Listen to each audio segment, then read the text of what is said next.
What's up, everybody? How's everybody's day going so far? Hope your day is going well. It's a nice sunny day today. Finally, thank God, no rain. Um, so yeah, happy Wednesday.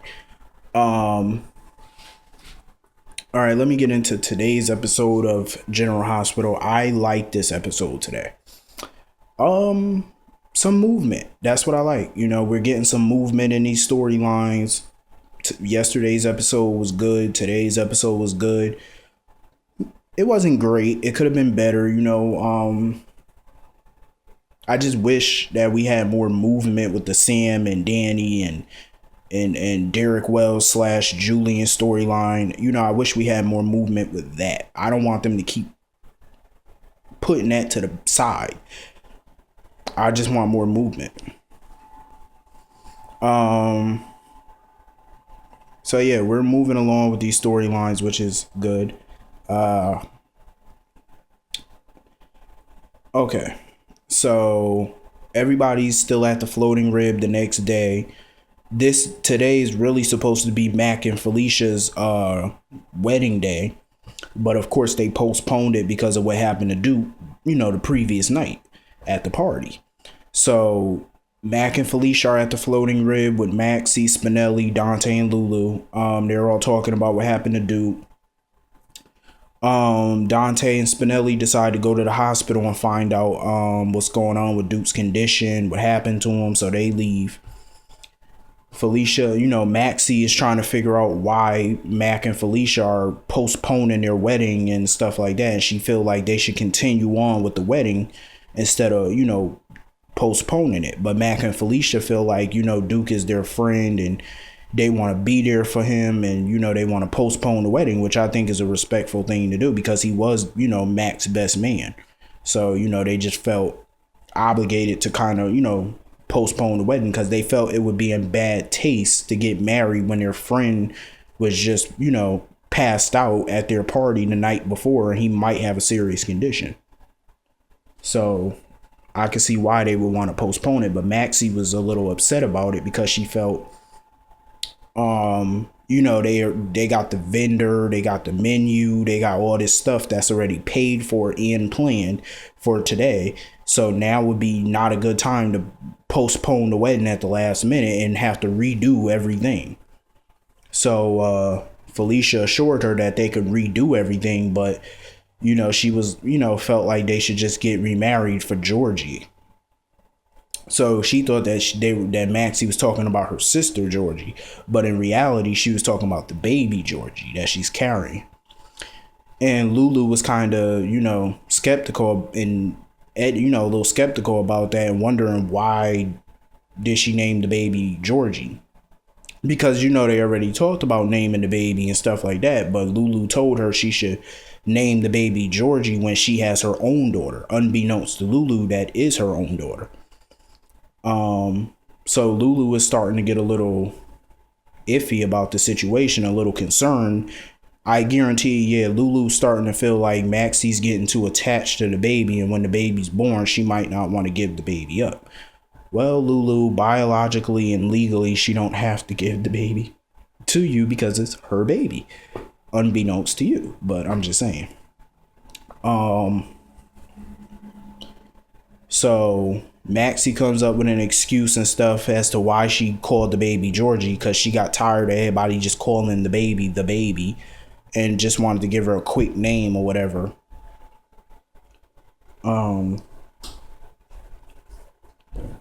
Maxie, all I can say is tell the truth. That's all I can say. So, Spinelli and Dante are at the hospital. Anna's in Duke's room. Patrick comes in and tells her that they ran tests and they found propofol, whatever, in Duke's system. The sedative that killed Michael Jackson. So it was a sedative. He had a crazy amount of it, and they were trying to stabilize Duke. So Anna was worried because she was trying to figure out, was Duke ever gonna wake up or what was gonna happen. So they were running some more tests, doing whatever they got to do. So Dante went inside.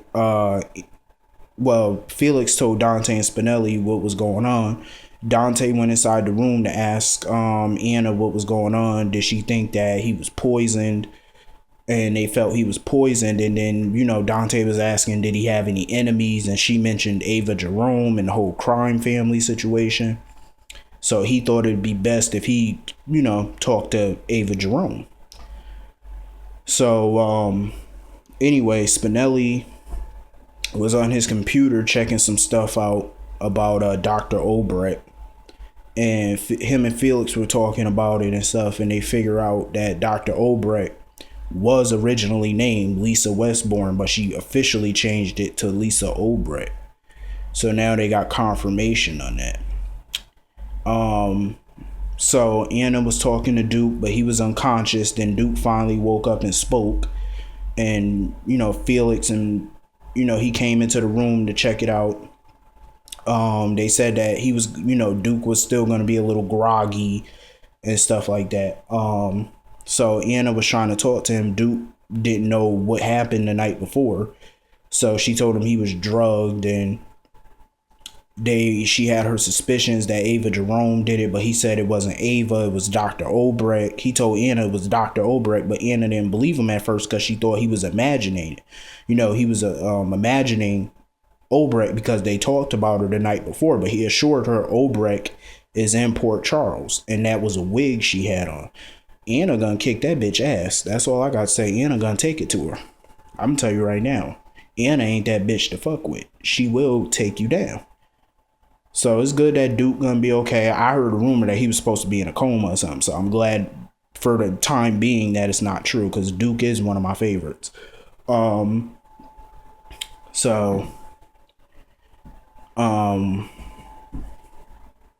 Anyway, Sabrina, she was at Patrick and Robin's house. Yes, I said it. Patrick and Robin house. I'm going to get on that right now. I don't like the way she walks around Robin's house like it's her house, like she's the new queen of the manor. I just don't, I cringe whenever am I the only one who feel this way? Like, seriously, be honest. Because I've been feeling like this for a little while now. When I see her walk around Patrick and Robin's house, it's like, last time I checked, that's still Robin's house. I don't care if she's fake dead or whatever. That's still her home. And you're walking around the house like you're the queen of the manor. You're the queen of the palace. But you're not. And then, holding Emma like that's her daughter. I just don't like it. So she was telling Emma that there might not be a wedding today between Mac and Felicia because of what happened to Duke. And she was explaining everything. Then explaining, like the whole situation. And then they got a knock on the door. Well, a doorbell rang, and there was a delivery guy delivering the baby furniture and stuff to the house. Because, once the baby's born, Patrick and Britt are going to share custody of the baby.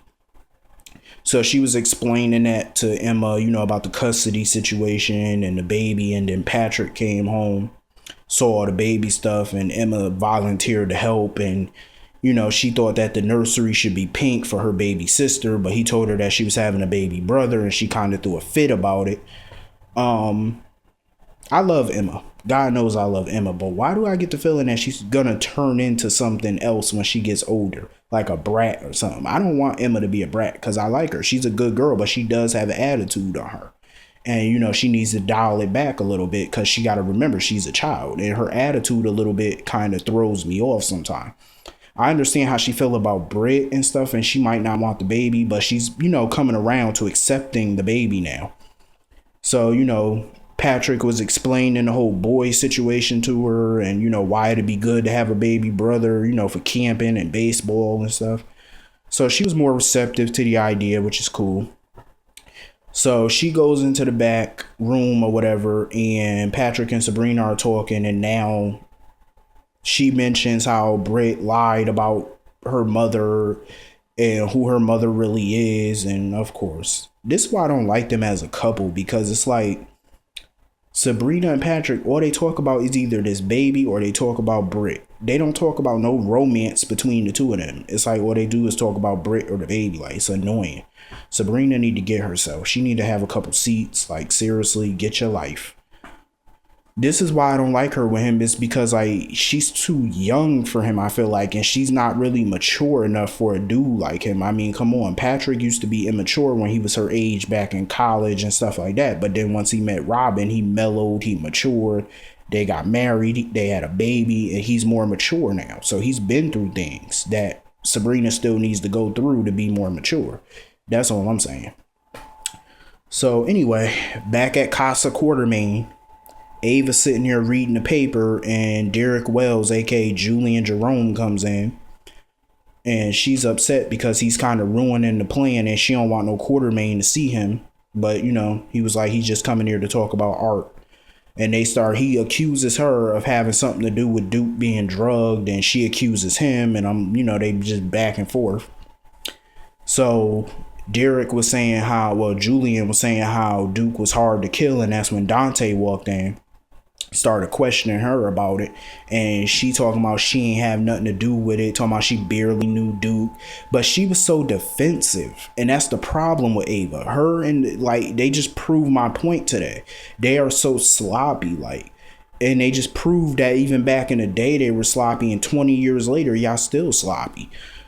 Like, I just get this vibe from Julian that he don't really like Ava that much. Because he keeps throwing her under the bus. Like, this is the second time he's thrown her under the bus by telling Dante that if she has something to do with a crime, he's pulling his business. I was like, wow, nice way to throw your sister under the bus.